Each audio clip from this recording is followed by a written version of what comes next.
Hello and Happy New Year and welcome back to, God, what's it called? This podcast, I suddenly forgot. How to Stay Married, ... so far. How to Stay Married brackets so Oh, far. brackets so far. Oh, you see a bracket and a ... Yeah, but there isn't enough time in modern life for a ... I think a ... is better because you're going ... So it's not brackets. No, I didn't realise it was brackets. So far as an afterthought. Oh, I know. We are going to do holiday horn. Oh, This holiday time of year, horn! you wouldn't believe it. This is the time of year that a lot of people do start to book their holidays. I thought you were going to say have sex. Get the horn. For years ago, I used to do a show called Passport to the Sun, and I remember when I was first doing it, I said, "Why is it going out in January?" Well, that's why we're putting Lisbon out in a minute. Yeah, no, but I learn over the years because people love to look at gorgeous hot places in January, but also it's because people start to book their holidays. You're saying this like you're the arbiter of some new fact. We are so last minute people. We would never think of booking a holiday in January, but people are thinking now. All the holiday adverts have always landed straight after Christmas. Always. Well, anyway, this is the time. People better get themselves together and have a little rethink. But how does that... So you're talking about the holiday aspect. Obviously, I'm drawn to the horny aspect. Exactly. So holiday horn. So are people drawn to sex, though? That's the thing. I don't know if they are necessarily after Christmas. Are they into the new year? So that's what I was about to say when you interrupted me. That Hang on, this is a conversation. If you are thinking of booking your holiday at the moment, have another little think, because maybe you're just in a rut and you're just going to go for your normal thing. But holiday horn is the future. It was certainly trend forecasters at booking.com cited pleasure pilgrimages. Pilgrimages Was a key theme for 2023, and it is ratcheting up over 24. And in about 7 years, roughly 7 years, many hotels will have 3-person. Thruples. It's going to become a big thing in the future. Why? The predictions are romance will encompass a more expansive view of sex, with polyamory becoming mainstream. But we've got 7 years to wait for that. The 7-year itch. Well, everyone will be itching. Apparently, for the you've got wrong to reasons. think hotel rooms with 3 beds and polymoon packages. Polymoon package? What the hell is a polymoon package? Well, when there's more than two of you. Oh, I see. What, as in a package deal? Yeah. 3 of you get a bit of a deal. So those will be alongside like honeymoon packages. Right. Polymoon packages. Well, this feels like there should be something else. There shouldn't be passport to the sun. There should be something like, not even eating in the sun. There should just be, I don't know. Eating in the sun, but eating what? Fucking in the sun. Oh, Mark. What? Well, it's as simple as that's what it's about. We can expect, wait for this, we can expect to find CBD lube on bedside tables. Right. Breathwork exercises at the breakfast buffet. Breathwork exercise. What does that mean? Well, when you get in touch with your breath and you're breathing right down to your vulva and stuff, I suppose like we're sending extra oxygen and blood to your sexual parts. And does that work the same for men? Is it like inflating a penis? Is it like you breathe in and you inflate? Yeah. So this is going to happen at the breakfast buffet, apparently. Right, okay. And nude buffet, that's something that kind of doesn't Well, we're not on nude yet. We're just on polymoon. We're going to get to nude. Right.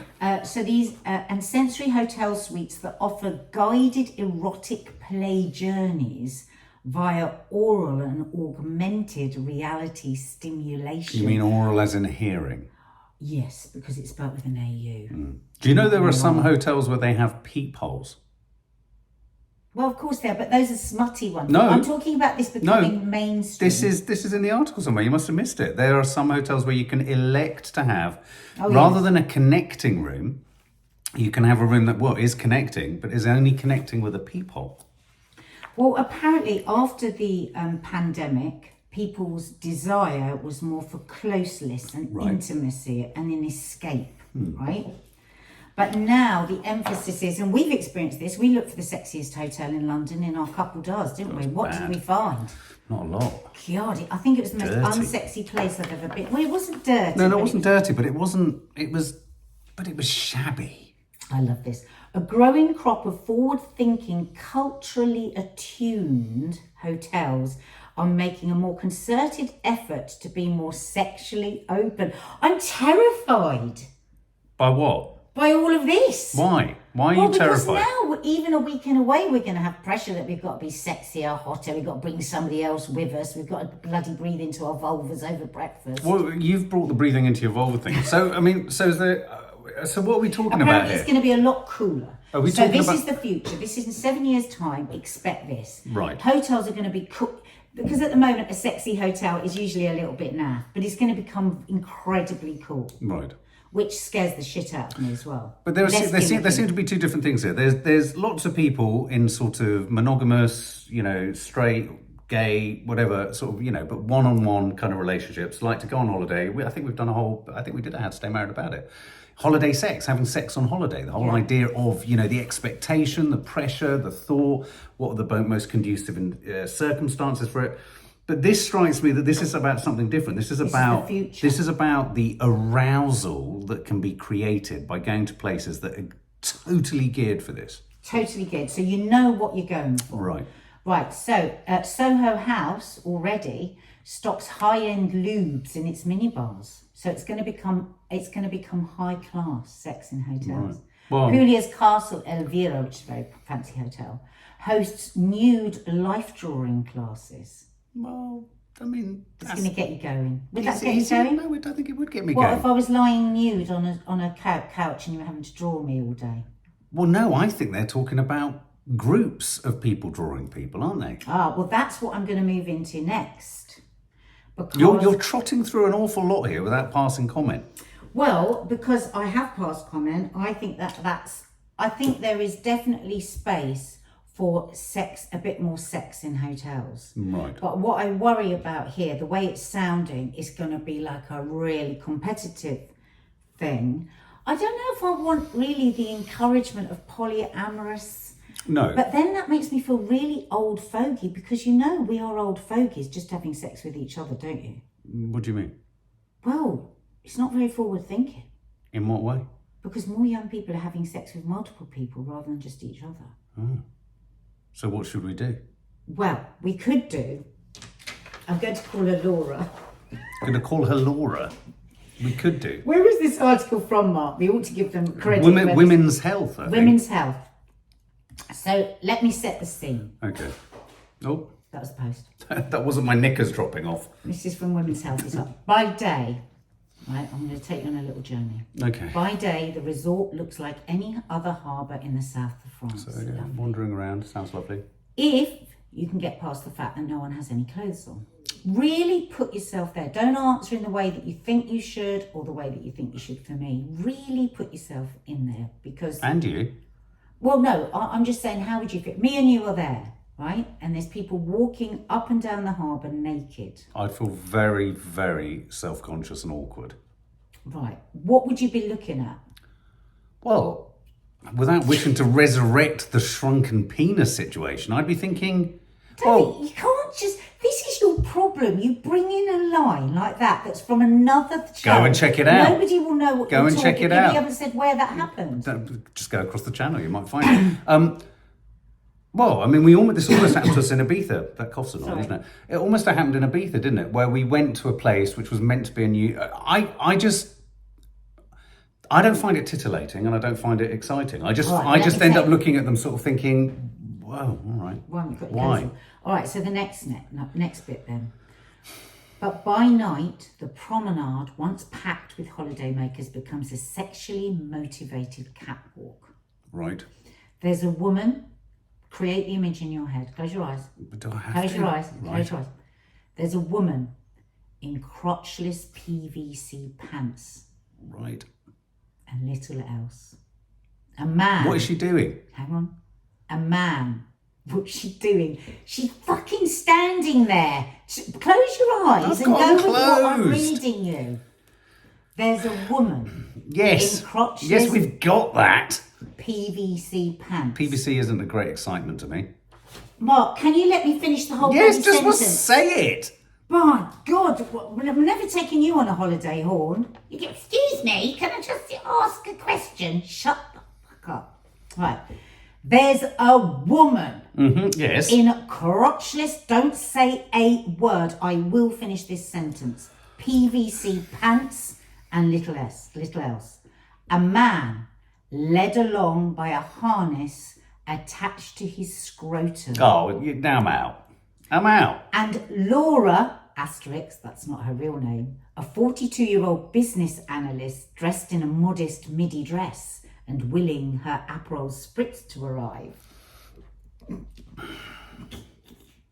It's her first night at Cap d'Azage, a swingers and naturist resort where clothes and monogamy are optional. Now, this is interesting. Right. Because whenever I've read about this place or whenever we've talked about, everybody has to be stalkers.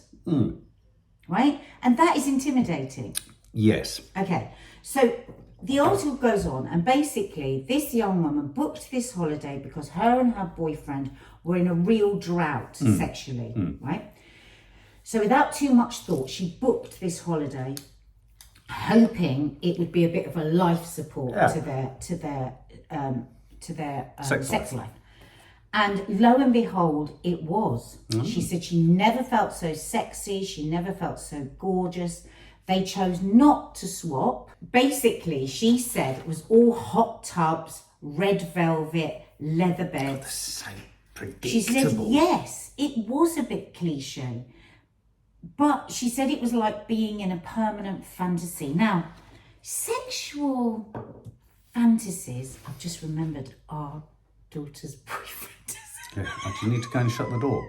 I think you need to shut the door. I meant to say earlier, actually, as I was making a coffee, maybe go and shut the door. I think it would be wise. See, for me, forget crotchless knickers, it's socks like those. It's funny because the last time Yeah, we I did know. like a sexy podcast, apparently he phoned us up and said your parents are talking. He couldn't get out. He went out the He back. couldn't get out the other door fast enough, bless him. Right. So, but aren't Sexual all fantasies. sexual fantasies a little bit cliched? Yes. So basically, she said, being in a constant fantasy, being desired. So they felt they felt gorgeous again because everybody was like more open to sex, and I suppose they were looking at them, and so the immediate response of most people, especially of our age, and people that are married, go, "Oh my God, that's totally disgusting. Oh my God, could you absolutely?" And that's my response, especially being off the telly, because I think people might do a bit of, don't I know you? So that would feel even more awkward. But maybe we just do shut down all these ideas too quickly. Well, a number of thoughts about everything that you've just talked about. I do think a lot of this stuff sounds horrendously cliched, and I think we've had our own experiences of sex boxes, like in that hotel that we in the end didn't even open. We were too scared about how much it was going to cost. You look at, we had the advent calendar, you go to Ann Summers, you look at Santa, all the kind of quintessential cliche Santa outfits. Oh, right, no. I mean, they literally gear all this stuff up to certain times of the year. Bunny ears and all that kind of stuff. And they're cliches. But are they sexy? The question I think that should be asked is not whether they're sexy. Of course they are, because that's all that's trotted out. They give a little frisson. The idea is that it gives you, 50 Shades of Grey wouldn't have been such a success, even though it was a pile of shit. Everyone's looking for it. And I think everyone's looking to nibble at the edges of sauciness and adventure and experimentation. But I think you either fall into one of two categories. You either want to do a sort of experimentation that's adventurous but safe, fundamentally safe, or you want to do something that's adventurous and genuinely on the edge. And I think that's where this comes into it. I think this is where this could take off is where, as you just said, the couple went, they didn't have to engage in it, they didn't have to do it. If there are choices involved, I could understand how, especially if you've hit a rut in your relationship. I mean, I genuinely think that, in a lot of unfortunate situations in relationships, when the sex goes kind of pear-shaped or is no longer there or becomes absent, not surprisingly, I think, men and women in relationships will have affairs or have sex with people simply because they want that physical connection, physical intimacy. They want to feel attractive again. And I think the danger in all relationships is you end up not feeling attractive. I think the problem with it is, from what you're saying, they felt more attractive because people were looking at them, and so that they... I think what it was that just being in an environment where sexiness was the focus. I think what can go wrong for anybody like in a long-term relationship, because even when you're in the first throes of a relationship, sex is the focus, isn't it? If it's a good first beginning of a relationship, sex is focus. And then of course life comes in. Yeah. And then the more the life comes in, the less focus there is on it. And then the less focus there is, the more people internalize and pull away and become more embarrassed and more like. So I suppose what am I saying? I suppose the thing is we just cut these things out as totally disgusting and we could never do it. But what could be taken from that without actually going to these places? I mean, I don't just to make it more of a focus. Yeah, I mean, I don't think I would feel. I mean, I'd be curious to know what you'd feel. How would you feel if, lying on a sun lounger, I was lying there and someone was looking at me, and would you like someone else looking at me like that? It's not about ownership. It's not about. If that was to make you feel sexier or me feel sexier, I would begin to. I would struggle with questions of, are we right for each other? Are we needing something more than just each other? I mean, obviously, I think that you've just hit on something there. I think that everybody is so many people are so petrified that any external anything cracks up the relationship. And I suppose this generation that's coming in and, you know, looking forward, that there isn't so much fear because there isn't so much obsession about there being, just a monogamous relationship. But I think there's somewhere in between all of that where it doesn't have to be you're either in a monogamous relationship or you're fine with everything. So it's about being in a monogamous relationship and not fearing that like if somebody would say to me about you, I really fancy him or I find him really attractive, I wouldn't see that as a threat to me or our relationship. I would say, well, yeah, I would.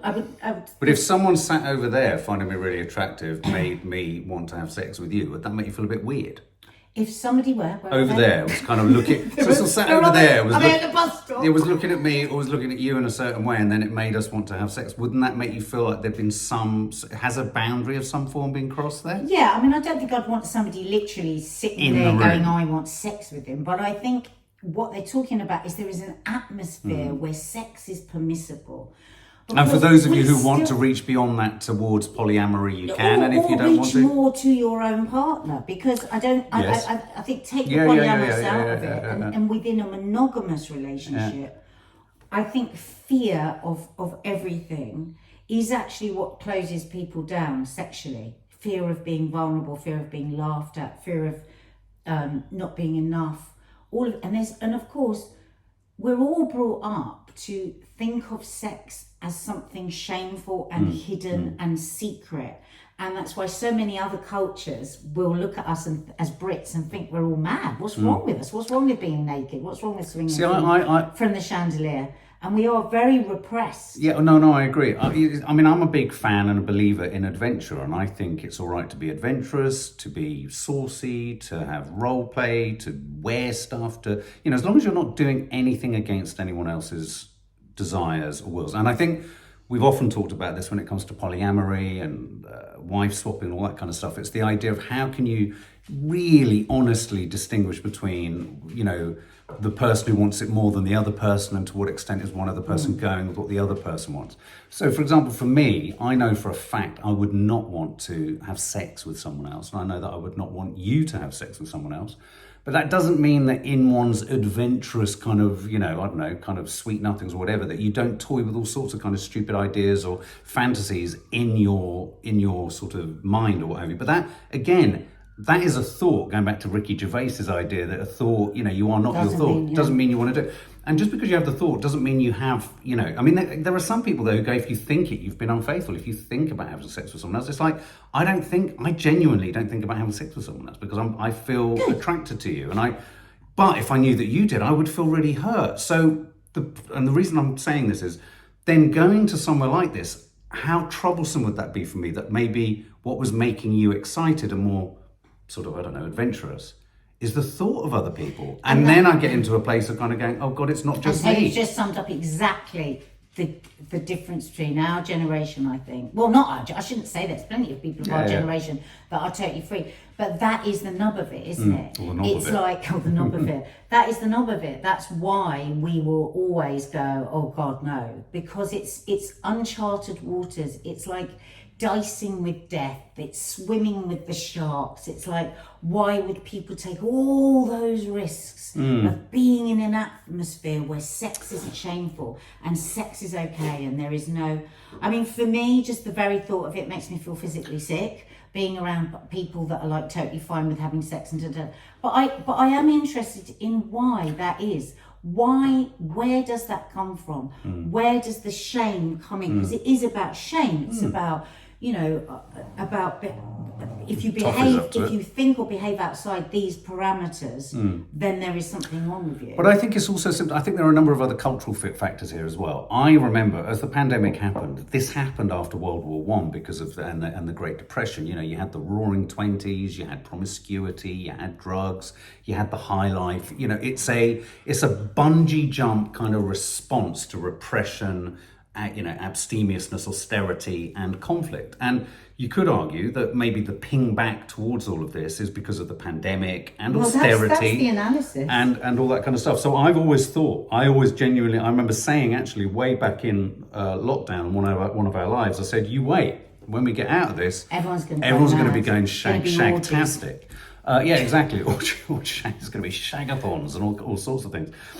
I mean, the other thing about this, which I think is a really important thing to add, I think it's really hard for me to even comprehend. So say, I mean, as I understand it, there are sort of various kind of places that you can go to. You were saying earlier that Mr. and Mrs. Smith was founded on this principle of slightly kind of the frisson of certain kind of saucy hotels. And you took me to that hotel in London over Christmas, with the idea that I kind of wanted a sauce. I'm one of your classic kind of afraid saucy advocates that I love it all, but I only want it with you, but B, I also really want it to be a sort of safe sauciness. So it is kind of like a lot of our content, which is end of the pier kind of nonsense and what have you. But I do find it titillating and I do find it fun. And I think you're right. I think for a younger generation where, let's face it, there's fluidity about gender, there's fluidity in so many areas of life. Why would there not be a sort of releasing of the shackles of kind of monogamy in a younger generation? I mean, I don't know to what extent this is about that, because I keep hearing there are so many people who are asexual and celibacy and stuff like that. I don't think there's any more than there ever was. It's just now that people aren't afraid to say it. Yeah, but I mean, so for example, if you were to go on a cruise where everyone is swinging, I think you would be presented with all sorts of problems. A, because you can't be anonymous. So it's not as if you could ever engage in something like this. I assume that you can't go to any of these things and film, because otherwise you would completely blow. Most people would be doing this in an illicit fashion and probably wouldn't want their relatives or children or anyone else to know. Well, we say that but are people just not so... We assume. Maybe, but then the other problem... Because we're unawoken. But the other problem for me was, what was the drink that you said she went in there? The lack of alcohol.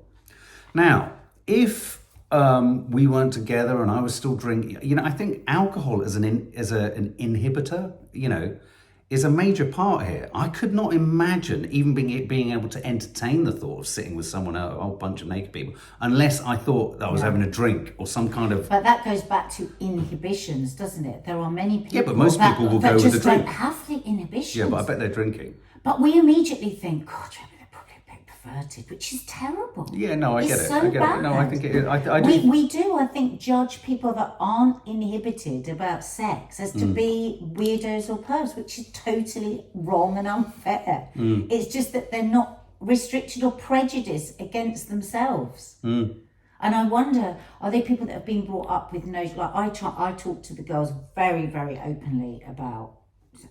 I whisper it. Because I don't want them to have any shame about it. There is nothing shameful about it. But would you encourage your children to have open relationships? You wouldn't encourage it, No, would I would never encourage them to have...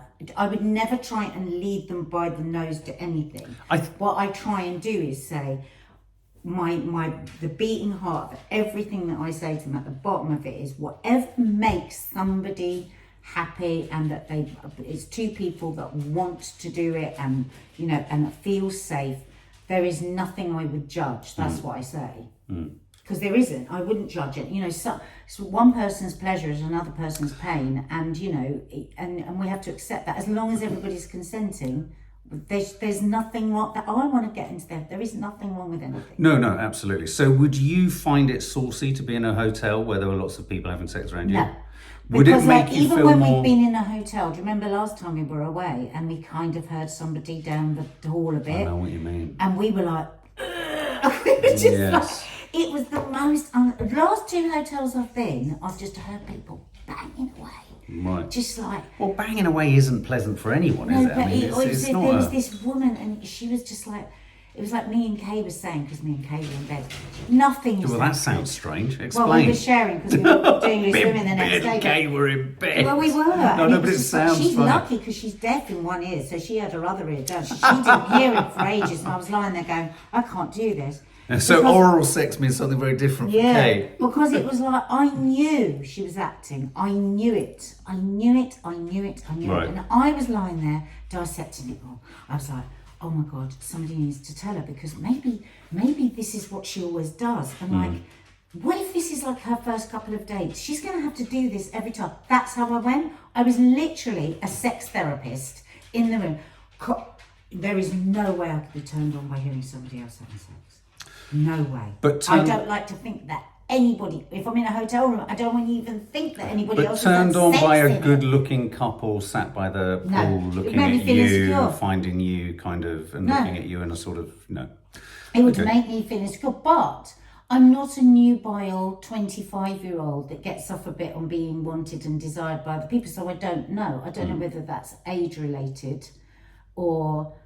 I don't think I was ever like that because I think I've always been a bit, maybe the word is overprotective of myself.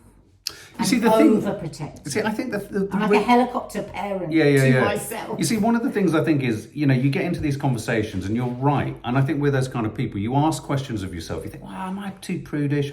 What is my problem? And then another part of me kicks in and goes, well, actually, I know I'm quite open-minded and I'm comfortable with how open-minded I am about this. I don't have a problem with anyone else doing it.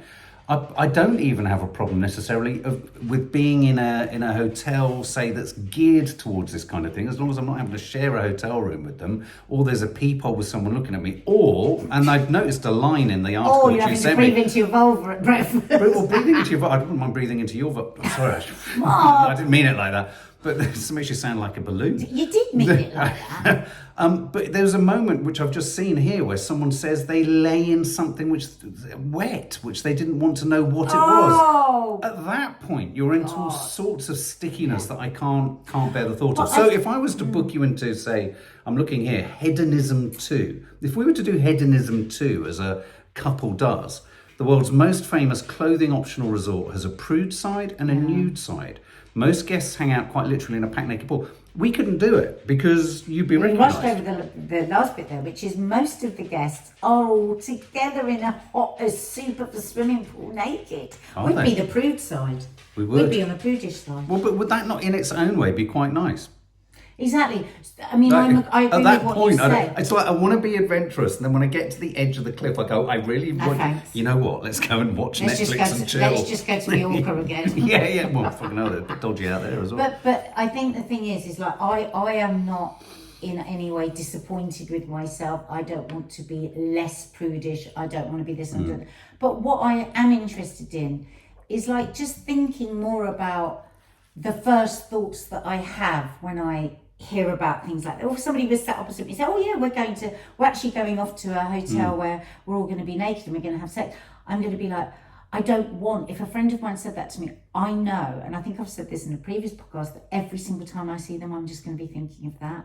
And would that turn you on? No, God, no, not in that way. It's a bit odd that you keep thinking about it. No, but it would give me I would have a prejudice. I would have a judgment, not like, and it's like, where does that come from? Because there's fucking nothing wrong with it. Part of me wants to do a Being vlog now in one of these manipulated. places, just as, but No. I don't think you could There is film someone that. else, I'm not going. What, that defeats the whole purpose, doesn't it? I mean, I don't want to be in a pool with a bunch of weirdo. Yeah, no, I mean, Anyway. I think, well, finally on this, one of the things, I do think the reason it's a sidebar thing is for a reason. You could argue everyone's really conservative. I'm sure people within this world who are committed to it kind of go, yeah, but you see, you've been sold a pup by the state, and this is. I agree. Yeah, no, but it's like, I always remember my mum saying about the hippies, you know, of the 60s. All this free love, all this free kind of, you know, hippie kind of go for it sort of stuff really suited men.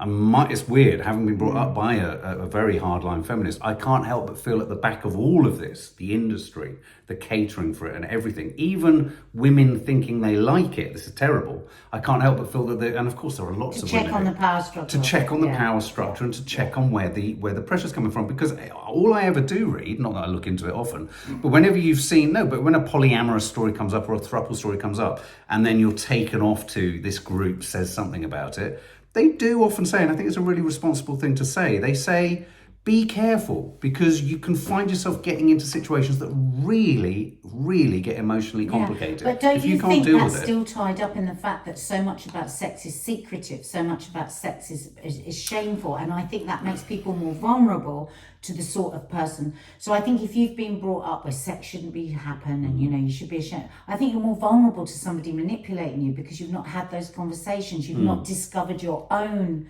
desires and your own way of wanting to be, and therefore I think you're more available to somebody that wants to manipulate you, because nobody could have ever manipulated me into doing any of that stuff, because I had a very strong sense of myself. Yes, I had embarrassment and shame around sex, but not to the point where, you know, I'd never been told it was dirty or I should be ashamed of it or it should be secret. It just, you know, it's just the 70s, 80s, you didn't talk about sex. You know what, I got an encouraging boost when I first met you, and I'm not going to go into the extreme details of it, but when we first had an intimate sort of moment, there was someone else trying to muscle in on the event. I don't know if you remember. And I remember thinking after the whole kind of drunken fug of the night, where someone else had literally gotten. Weird. You didn't know him, I didn't know him. He tried to get. I thought you knew him. No, I thought you knew me. I thought you knew him, and part of me was just thinking. Sat with us in this bar. Part of me was thinking, oh my god, this girl. And because I was a drinking lunatic, I was thinking, I'll go with whatever's happening here.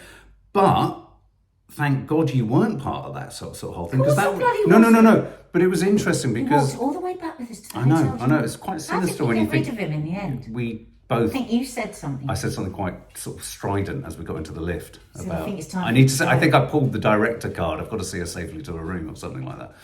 And then I proceeded to pin you against. All right. No. I didn't.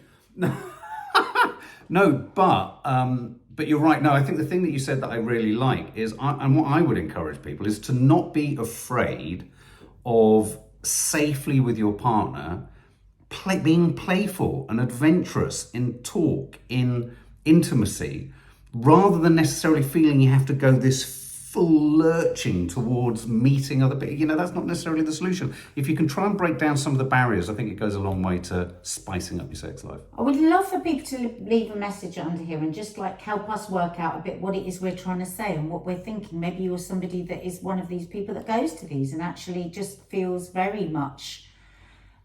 bit sorry for us, maybe, that we don't get it, that we don't understand it. We want to understand it. We want to understand where our prejudices come from. But I'm going to put it out there and I'm going to flop it on the table. Oh, God. Whoa. Well, Mark, why do you have to talk like that? What?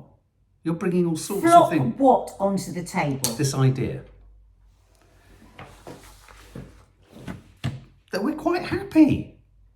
So if you're Why did you have to say that? Well, no, because if you're quite if you're happy in your sexual relationship, I mean, you know, more often than not, people aren't happy. I said we're happy, but it's just like I'm interested in where my thoughts and feelings, those intrusive thoughts of judgment come in from. That's what I'm interested in. It's not about me suddenly wanting to be a different person.